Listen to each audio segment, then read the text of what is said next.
Basi nitaanza kwa kusema ya kwamba leo tumepata baraka sana katika hii jamii, na baraka mingi ni vile mchungaji wetu ambaye anatuongoza ibada ya leo. Hii familia inapenda Mungu sana. Bwana asifiwe. Na hakuna kitu kizuri kama kupenda Mungu, na zaidi kumaanisha pia Mungu anapenda hii jamii. Ukiangalia tuko na Canon ambaye ni advisor wa askofu. Tuko na Archdeacon hapa, tuko na area dean, wale wanaelewa mitaratara ya Kianglikana, tuko na wachungaji, na tuko na wachungaji wa madhehebu mengine. Situpatie Mungu kofi moja kwa hiyo. Pili, niunganishe na kwa mama yetu mpendwa Ketura na watoto wake, ndugu Koronge, Wakesho na Chao na wajukuu na jamii yote nzima, kwa sababu ya rafiki yetu ambaye amelala, kwamba ni jambo la huzuni na pia ni jambo la majonzi. Ni Mungu peke yake anaweza kuwatia moyo na kuwafariji. Na pia nitambue viongozi wetu wa kisiasa ambao wako hapa, ambao ni marafiki, mbunge wetu na wale waliokuwa kwa uongozi, waliotangulia na wakaenda. Tukiungana pamoja, basi tunakuwa timu nzuri ya kuweza kutia hii jamii moyo. Bwana asifiwe sana. Hebu uliza mwenzako, umekuwa baraka leo kwa hii jamii? Amekwambia nini? Unajua mambo ni mawili, si ndio? Either unakuwa baraka ama unakuwa kisirani, si ndio? Na hatutaki mtu akuwe kisirani. Naitwa Reverend Luke Mwandiga, niko kwa uaskofu wa Machakos na kanisa ni la St. Anne kwa Kadheke ama Katumani, hapo ndio tuna. Na tuko na ndugu yangu Tindi. Unajua Tindi kwa Kitaita inamaanisha nini? Na yeye anajua, msifikiri hajui. Na tumekuja naye na amekuwa baraka. Angechukua nafasi hii lakini akasema tuendelee kwa ajili ya utukufu wa Mungu. Ndugu yetu Kiriga ambaye amelala, kuna mambo ambayo yamesemwa hapa na tuyaunganisha na lile neno letu ambalo tutataja. Nilichukua notes kidogo tu. Kwanza, alisomea shule ya Canon Kituri, na mimi nilisomea Canon Kituri. Pili, nikaona alikuwa anapenda hesabu sana. Najua wengine wapenda hesabu, mimi nilikuwa napenda hesabu. Tatu, nikaona yeye alikuwa ni wa Man U. Mimi si shabiki sana, lakini wakati Man U imeshinda ninakuanga shabiki. Alafu nikaona pia anapenda wrestling. Sijui washungaji. Wacha nikwambie, hiyo mchezo ni neema tu, kwa sababu naonanga mtu ni mdhaifu na anajipeleka na tandika. Sasa unashindwa ni nini?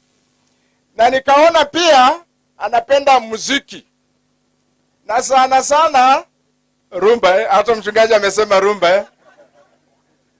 Kwa hivyo ya mwisho pia na nyimbo za Mungu ambazo alikuwa anazipenda. Hapa tunajifundisha mambo ya yule mpendo ambaye ameenda, na tunajiuliza wakati tutafika kwako itakuwa namna gani. Alafu nikaona mambo ya upendo kwa mke wake, vile anasema ni rafiki na vile walikuwa soulmate.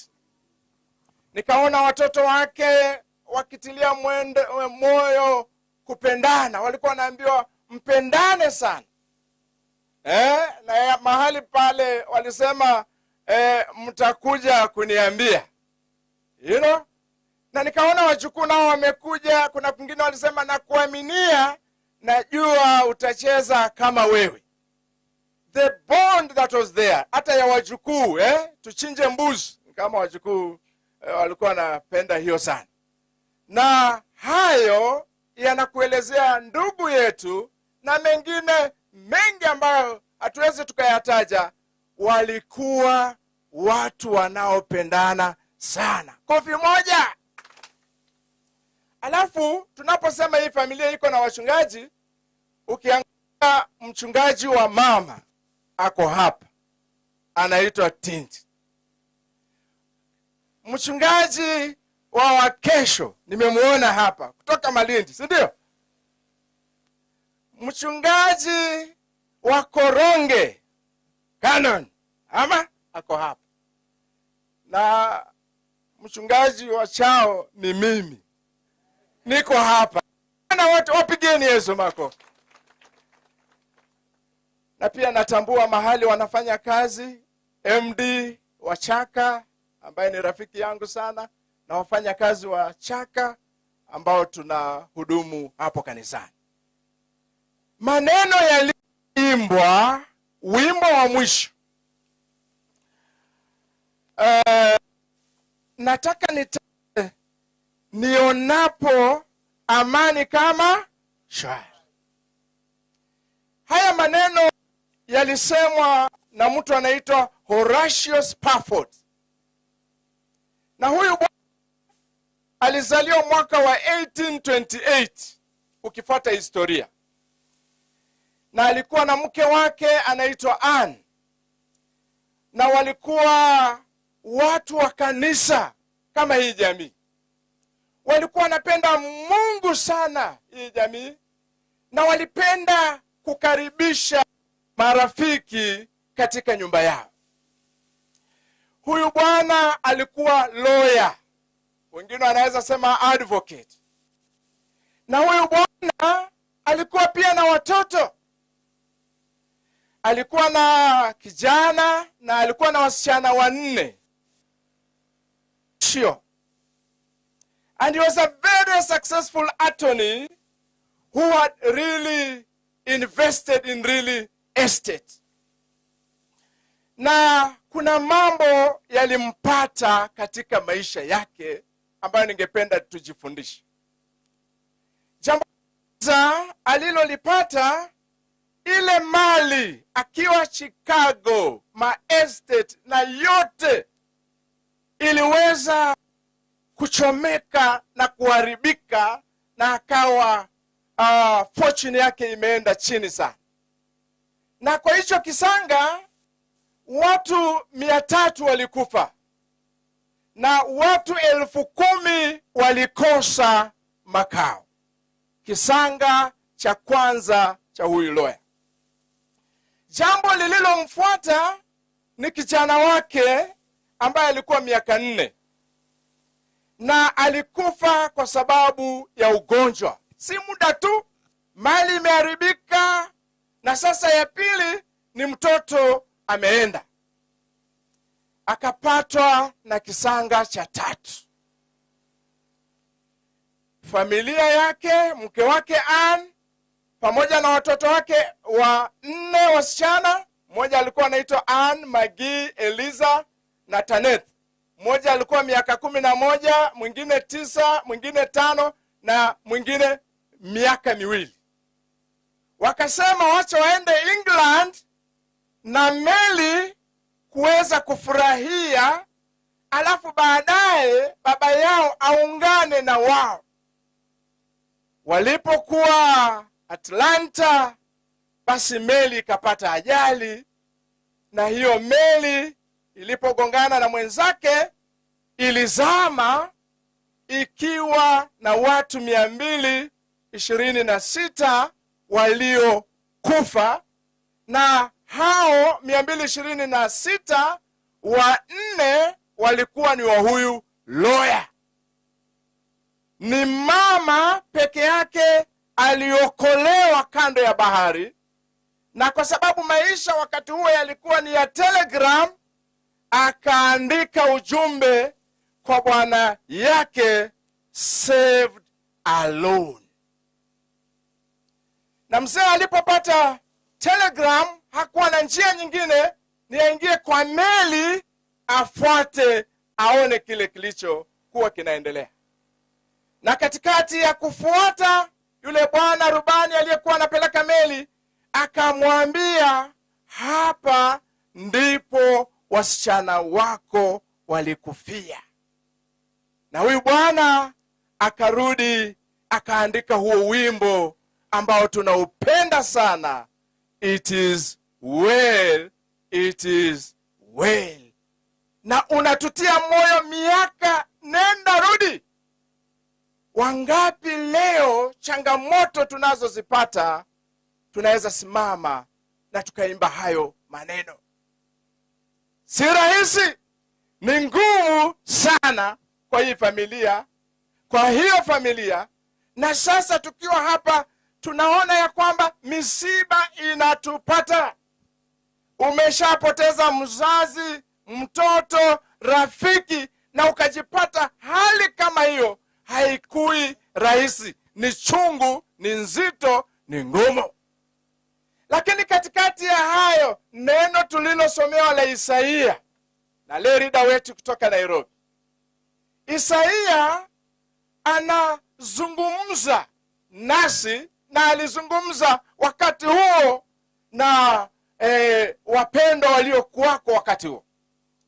Unapoangalia kitabu cha Isaia, lengo lake ni kuita taifa la Yuda kumrudia Mungu na kueleza wokovu wa Bwana kupitia kwa Mesaya. Hilo ndilo lilikuwa lengo lake Isaia alipokuwa anaandika. Na kitabu hicho kikiangalia utaona kwamba kinazungumzia wakati Isaia akiwa na wakati anapoenda maisha yake ya mwisho.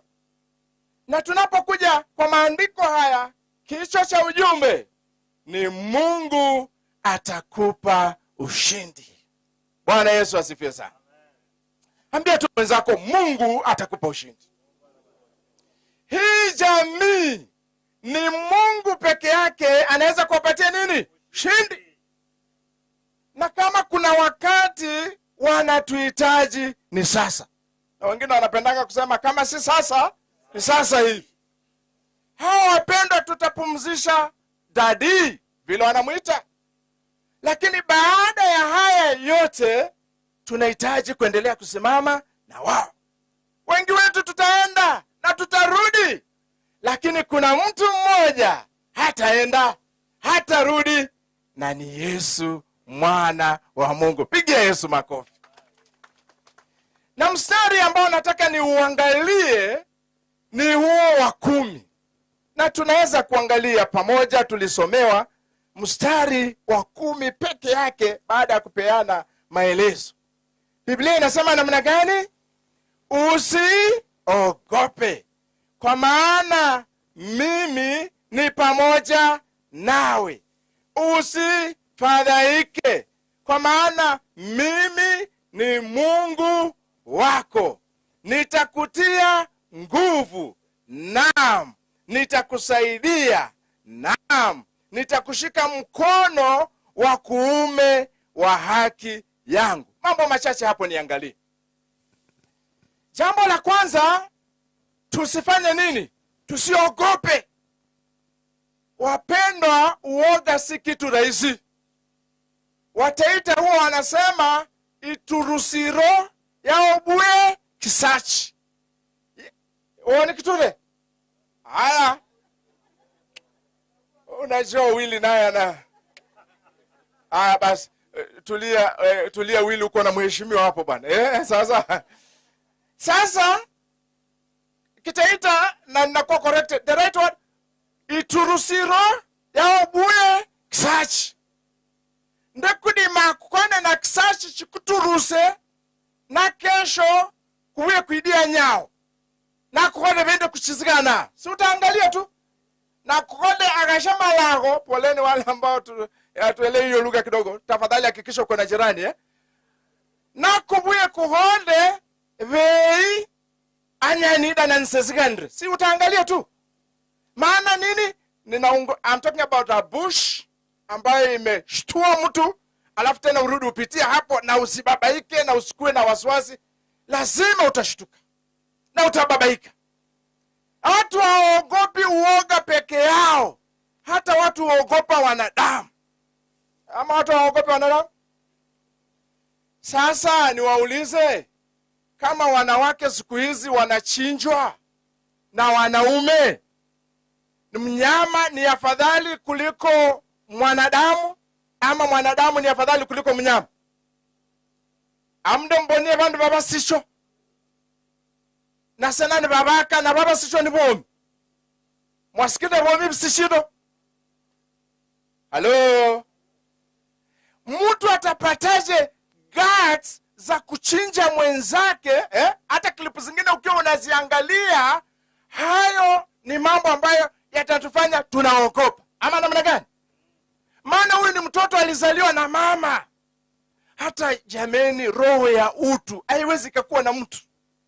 Na una guts za kuchinja na kumaliza. Haijalishi imefanyika namna gani, lakini yanayofanyika ni ya kugofya. Itakufanya uogope. Kuna watu wanaogopa hata mtu ambaye amelala. Umeona vile hapo amelala? Willy alisema hapa, watu wanapoenda kukufa, kila mtu hufa na style yake. Ama veko vamme mdiadi, veko vambalwa na kifo mkakana, atakuwa kumzigana. Kwa sababu gani? Sura hata imebadilika. Unaogopa atakumwangalia. Maana kila mtu anafanya style yake. Vamka bukua vilinyibasia vakumba magu kweli kweli. Why? Mambo ya kuogopesha yako hapa duniani. Hata yale mambo tunaomba miungu. Si mnajua kuna miungu za giza? Ama hakuna?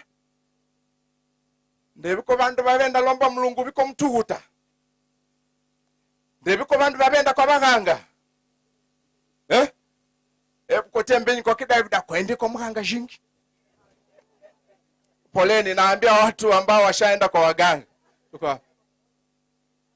Kuna watu wamechinjwa na wamekatwa, maana wanaabudu vitu za kugofya na unaweza shtuka sana. Sasa kuna watu wanajinyonga. Ama na mbunye bana bakubwaga. Mndondo shoke mdini na ukubwage. Kuubwa mde kubwa. Haya. Itanaha veko bomi bikabwaga ni baka.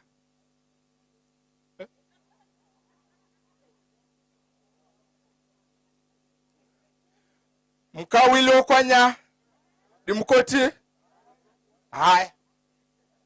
Sasa kuna watu hata wakitoka nje hawana fursa ya kurudi wapi? Kwa nyumba, maana nyumbani ni moto. Watu wanalimana, wanapigana, ni vita, hakuna amani, hakuna upendo, hakuna furaha. So mkawa ndo ubwa kuya hao nyumbeni. Maana nyumbeni koka na shimba. Kudedaga atadwaidabe kimbia. Wii. Jinsi kubidie. De kuko amboa sejua bokwa. Kuna mambo mengi ambayo yanaogopesha. Magonjwa si yanatutia uoga. Bandu biko na kansa, bandu biko na pressure, unasumbuka na unatatizika. Na mambo hata pia ya kukosa pesa. Uchumi uko mzuri ama uko namna gani? Si tulipunguzia shilingi 1 ya mafuta. Hiyo pia sinaogopesha. Maana hakuna pesa mfukoni. Mambo mengi ya kuogopesha. Lakini Mungu anarudi anakuambia usifanye nini mwanangu? Siogope katikati ya hayo yote.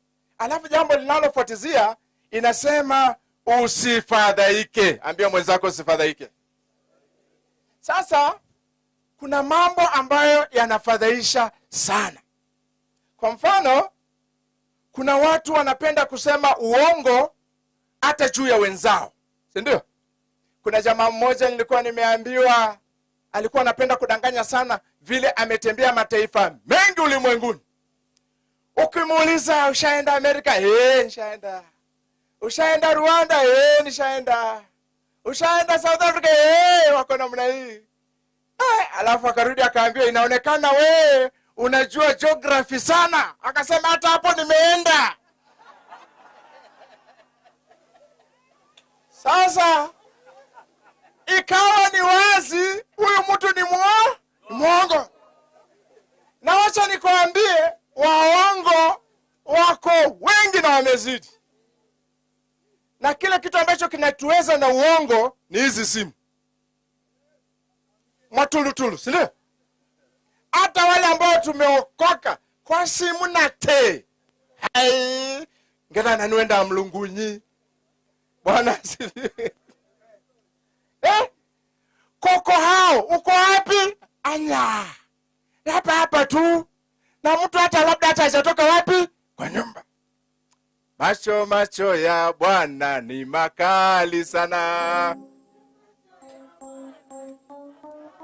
Oh, macho ya Bwana ni makali sana. Macho ya Bwana ni makali sana. Sasa kuna mambo ya kufadhaisha kama uongo juu ya mwenzako, juu ya simu, na bado Mungu anafanya namna gani? Anakuona. Wewe unadanganya mwenzako lakini unadanganya Mungu. Mambo ya kufadhaisha kama namna gani? Kudharau wengine. Mwaishi beko bandu bichikumenya bomba. Lakini by the end of the day, kwa bemenya, lakini abenda hao kwa 3/6. Sasa swali ni, kwa kikumenya mbenyi? Kwa kikukasilu? Kwa kikumona au kwa fane zaidi kuchumba mbenyi? Bwana asifiwe. Kwa nini unaona wewe ni bora sana kuliko wengine? Jambo kama hili linaweza kufanya namna gani? Kufadhaisha zaidi, hata wivu. Mwishi pako wandu biko na iliso. Yani kwa zamilo mpaka kudadaika. Na ndo ushaa kwako. Kwa kikuko na iliso. Kumanye mbenyu kadhasimilwa, hata uko bonye mada. Kwa dhasimilwa. Mbenyu kangila modo, koka na modo. Mbenyu kakana mtengesho, koka na mtengesho. Mbenyu kabata kitiri pia. Waheshimiwa Bwana asifiwe. Kwa hapa tatu okumoni. Tuko pamoja. Ndine haja kaine iliso kaka kusene poilo mbenyi oko nacho. Sasa wivu ni mambo ya kughadhabisha. Na inatuweka kwa hali ambayo sio nzuri. Na ninaweza weka listi mrefu. Lakini nataka niende katikati ya hayo. Mungu anatuambia namna gani? 1. Anatukumbusha ya kwamba mimi ni pamoja nawe. Nikichimuka isipokuwa ni Mungu. When you get an assurance that God is with you, do you need anything else? Ambia mwenzako unahitaji Mungu tu. Sasa hapa anasema mimi nitakuwa pamoja nawe. Alafu anarudi anasema mimi ni Mungu wako. Hauna Mungu mwingine, ni huyo tu. Alafu anaendelea hapo vizuri, anasema nikiwa pamoja na wewe na mimi ni Mungu wako. Anakuja pale anasema nitakutia nguvu. Haleluya. Ni ombi letu mama Ketula, ombi letu Waketu, ombi letu Chao, ombi letu Koronge, pamoja na jamii nzima. Mungu awatie nguvu. Praise the Lord. Ni Mungu tu awatie nguvu. Mmelia, mmeuliza maswali, mmeshindwa, mengine hayana, mna huzuni. Ni Mungu pekee anaweza kuwatia nguvu. Na wale wengine hawanapotia nguvu, nguvu kwa yale tunapitia. Alafu anakuja hapa tena anasema si nguvu peke yake. Ndipo sasa tunasema imo nguvu, nguvu, nguvu ya ajabu ndani, haleluya, mwa Yesu.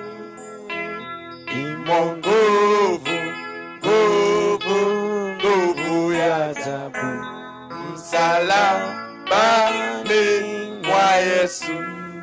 Alafu anaongezea nyingine, nitakusaidia. Nataka nitembee na hizo vitu.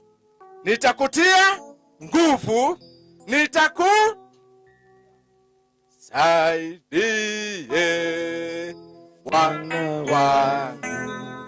Nisaidie, oh Bwana wangu. Nisaidie Bwana wangu. Bwana nakulilia wewe.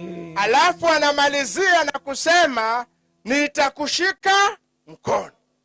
Sasa hapa Kenya tumezoea mambo ni umezoea hivyo na mnakubali Sasa sisemi ya rais, nasema ya maandiko kwamba nitakutia nguvu. Nataka nimalizie na hayo.